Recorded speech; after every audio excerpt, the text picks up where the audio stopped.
Welcome. This is your Need to Know. This is an episode recap, so there will be spoilers, sweetie. Music by Sisters AI Rhythmic. Check them out on YouTube. This is your Need to Know. Spoiler, sweetie.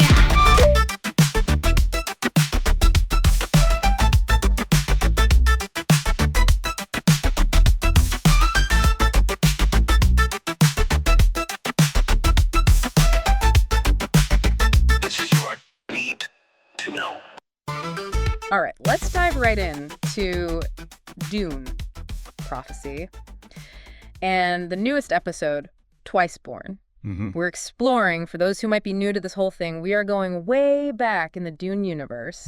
10,000 years before the original Dune. Right. To the origins of the Bene Gesserit sisterhood. And it's proving to be a fascinating look, isn't it? Oh, yeah. You know, this episode had everything. Unsettling shared nightmares. Oh, for sure. House Harkonnen making a play for power. We see Desmond Hart. Chilling display of raw force. And a twist that I think throws everything we thought we knew about one of the sisters right out the window. Oh, yeah, those shared nightmares. They really set the tone, don't they? Yeah. Like, just picture this. You're a Bene Gesserit acolyte, and suddenly you're hit with the same terrifying dream as, like, everyone else around you. A gigantic sandworm, piercing blue eyes. Like, I don't know about you, but I would be freaking out. Well, and the imagery is so deliberate, too. Right. I mean, you see, these dreams are meant to subtly connect us to a pivotal figure in Dune's future. Okay. Leto II, the God Emperor. Okay. Who, as we know, becomes this hybrid of human and sandworm, possessing a ridiculously long lifespan. So wait, so those sandworms and the blue eyes? Yeah. That's foreshadowing for Leto II. Thousands of years before he's even born? Exactly. Okay. Wow, that's some serious long game storytelling. And it speaks to the Bene Gesserit's obsession, Right. with controlling bloodlines and manipulating events to shape the future. They may not even realize it yet, Right. but they're laying the groundwork for a figure who will embody both their greatest hopes and their deepest fears. And to think it all starts with these really unsettling nightmares makes you wonder what other secrets these dreams might be hiding. But, you know, speaking of hidden agendas, let's talk about House Harkonnen. Okay. And Valya's, like, relentless ambition to restore her family's glory. Yeah. Well, what's so compelling about Valya is that she's operating on the fringes of the Bene Gesserit's traditional methods. Okay. We're seeing this blend of sisterhood training and cutthroat Harkonnen tactics. That's a dangerous combination. Yeah. I mean, take, for example, her decision to bring Sister Theodosia to a meeting with her uncle, Evgeny Harkonnen. Oh, yeah. It's a calculated move, using her position within the sisterhood to advance her house's interests. It's like she's playing both sides. Yeah. Manipulating those around her to get what she wants.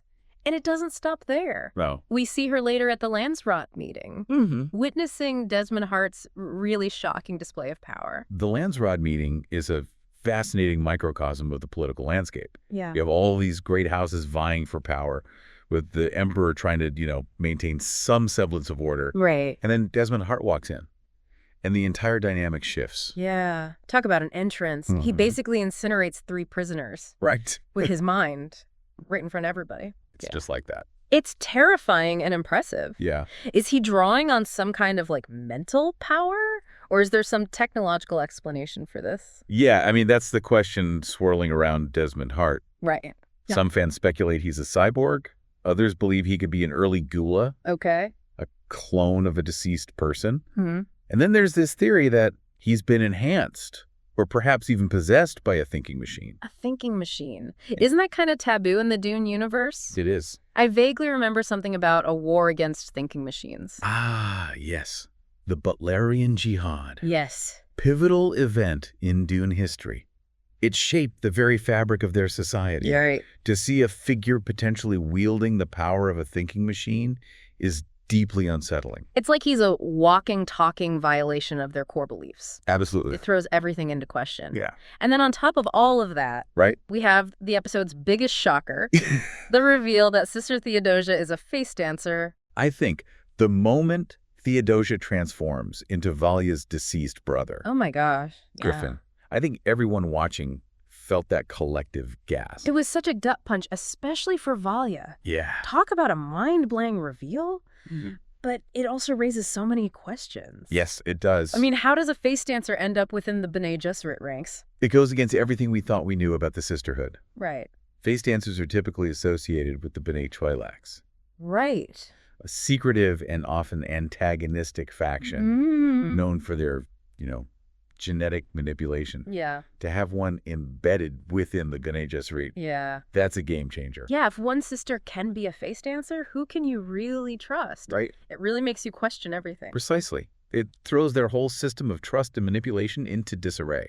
Mm-hmm. And what makes it even more intriguing is that Theodosia chooses to reveal herself to Valia in such a personal way. By transforming into her dead brother. It almost felt like an act of comfort, a way of connecting with Valia on like a deeper level. It could be Theodosia's way of solidifying their bond, making Valia feel indebted to her. Right. But it also raises questions about Theodosia's own identity and motivations. Right. Like, if she can change her appearance at will, does she even have a true self? Yeah. Or is she so deeply committed to Valia's cause that she's willing to become whoever Valia needs her to be? It's fascinating, isn't it? Oh, yeah, absolutely. Yeah, it's a fascinating dynamic. And it's all happening against the backdrop of those shared nightmares. They keep like popping up throughout the episode. It's like a constant reminder Yeah. that something bigger is at play here. Totally. That even the Bene Gesserit can't fully control. Yeah. Those dreams, they're unsettling, Mm-hmm. but I find myself drawn to them. Yeah. I keep replaying those images in my head, Yeah. trying to decipher the meaning. The sandworm, those blue eyes. It's as if they're trying to like tell us something. And perhaps they are. You think so? I mean, remember, Yeah. the sandworm is a symbol of Arrakis itself, Okay. the source of the spice, Right, right, the most valuable substance in the universe. right. And those blue eyes, Yeah. they represent prescience, Okay. the ability to see the future, Oh, wow. a power word. The Bene Gesserit both covet Mm-hmm. and fear. So those nightmares, they could Right. be like a manifestation Yeah. of the sisterhood's own anxieties, Uh-huh. their fear of losing control, Right. of being overtaken by forces they just don't fully understand. Exactly. Yeah, that makes sense. And don't forget, Oh, what's that? these dreams are happening Yeah. in the wake of Sister Dorothea's death, Oh, that's right. which adds another layer of intrigue, don't you think? Oh, yeah, for sure. In the Dune universe, Mm-hmm. death is rarely a straightforward affair. Right. There are these whispers Yeah. of ancestral memories, of consciousness persisting beyond the physical body. Which makes me wonder Yeah. if Dorothea's spirit is somehow trying to communicate with them Right. to warn them about something. Possibly. Yeah. I mean, the Bene Gesserits are all about Yeah. manipulating bloodlines and destiny. Uh-huh. So the idea that death might not be the end, Right? that there could be this deeper connection Yeah. to those who came before, Uh-huh. that's a pretty mind-blowing concept It is. when you think about it. It adds a whole new dimension to the story. Yeah. We're not just dealing with political intrigue and power struggles. Yeah. We're Yeah. exploring the very nature of existence, Wow. the boundaries between life and death. Okay, so we've got these shared nightmares. Yeah. Hinting at a future the Bene Gesserit might not be able to control. Mm-hmm. We've got Valia Harkonnen making power plays Right. with the face dancer at her side. Right.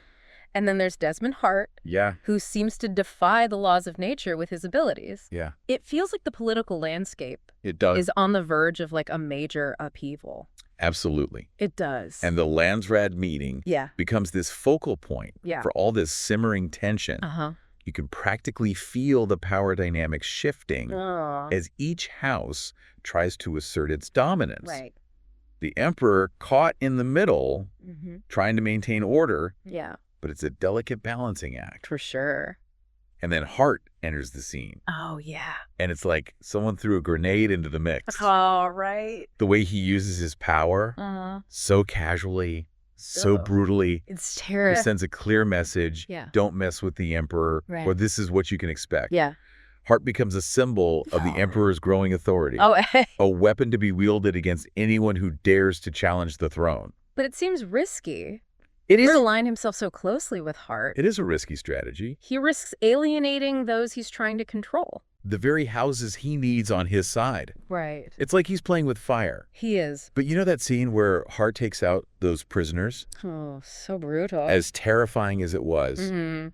it also reveals something important about him. Oh, What's that? He's not invincible. You're right. He was clearly exhausted, Yeah. even injured I noticed that too. after using his power. Yeah. There's a limit Okay. to his power, Right. a vulnerability that others will surely notice. Oh, I bet. And someone as ambitious as Valya Harkonnen Right. is not going to let that opportunity slip away. No way. She was practically vibrating with ideas No. as she witnessed Hart's display. Uh-huh. You could see the wheels turning Yeah. in her head. Oh, yes. And now with a face dancer at her disposal, Right. the possibilities Oh, my for word. manipulation Oh, my and God. intrigue are endless. They are. I mean, imagine the chaos Yeah. Theodosia could cause if she infiltrated the Landsrod. She could impersonate a key figure, Right. sway votes, spread misinformation, Mm-hmm. even sow discord among the great houses. It's a brilliant prospect, but also terrifying. Yeah, a little bit terrifying. This is what you need to know.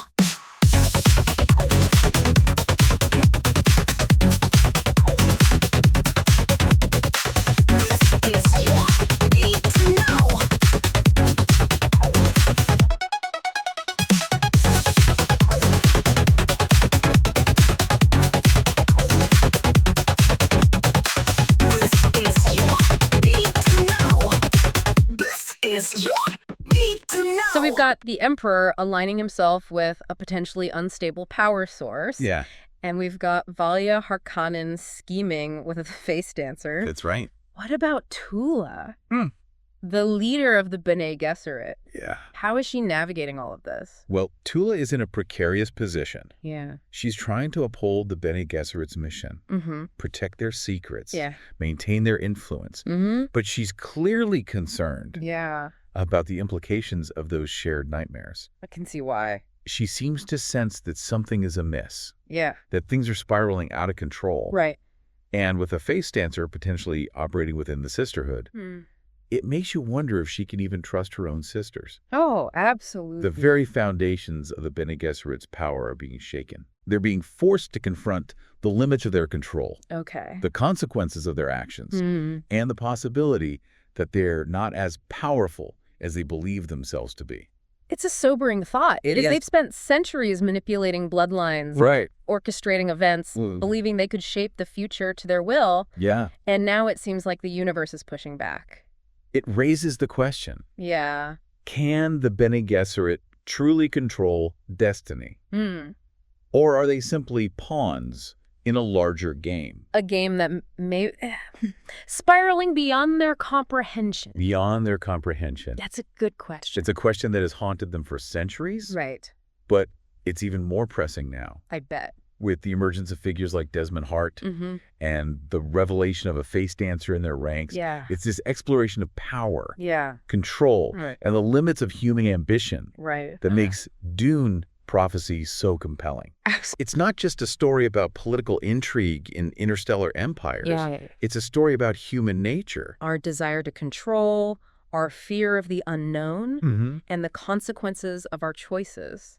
Yeah, it really makes you think about those choices and the Oh. ripples they create, you know? Mm, But before we get too philosophical, Yeah. let's circle back to Theodosia okay. and that jaw-dropping reveal. I mean, seeing her transform into Valya's dead brother, Yeah. Griffin. Mm-hmm. Wow.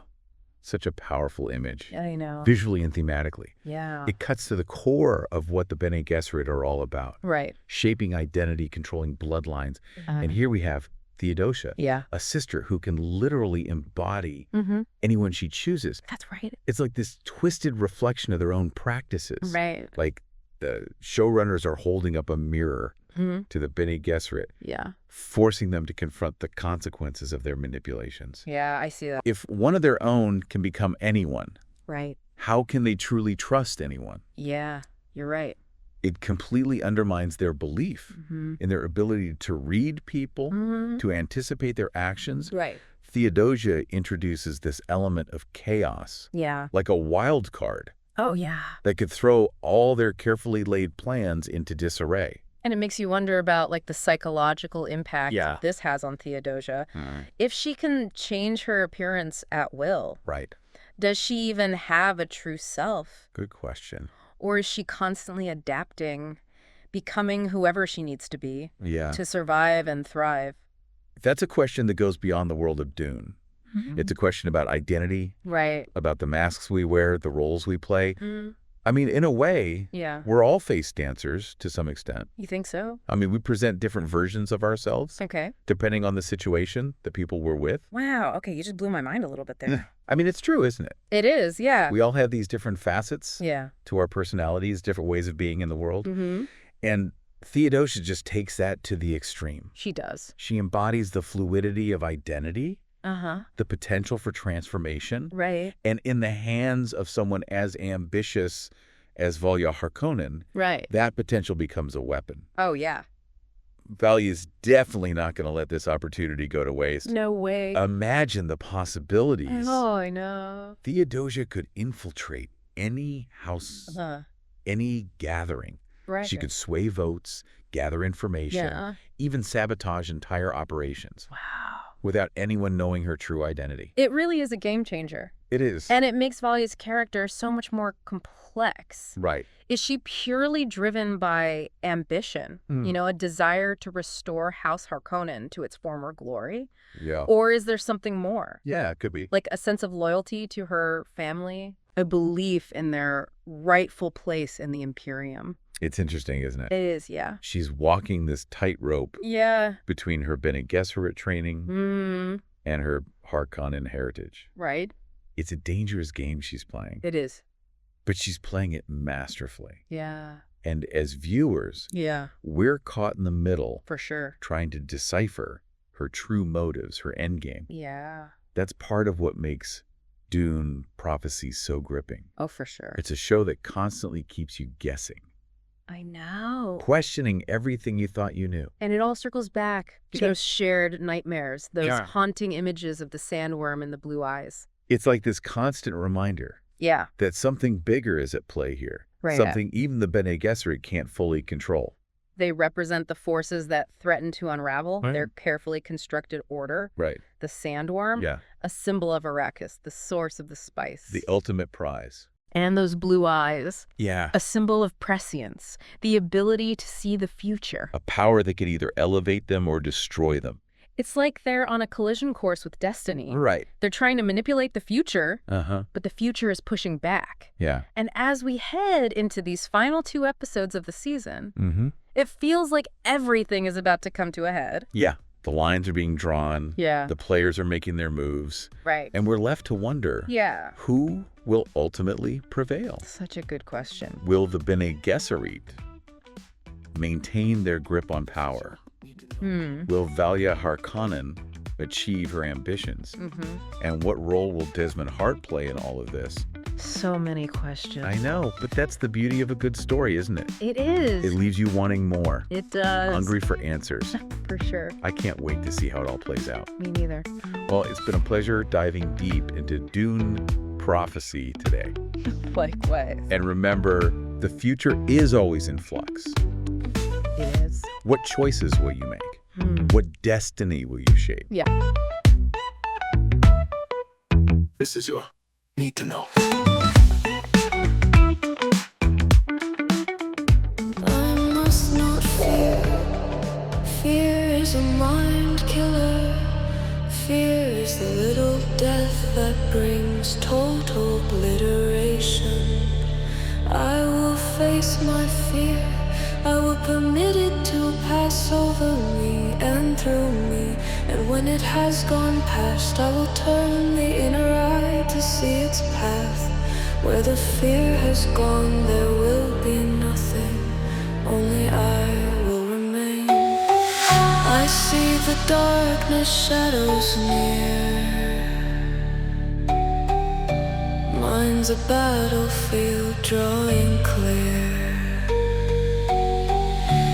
Fangs of fate, they pierce the night. My trembling hands won't take flight. I hear whispers in the gale. Truth and terror start to wail. Eyes wide open, heartbeats crack. With every step I won't shout it loud. Fear is chains that shroud a crowd. Face it down, this little death. Breathe it in, release the breath.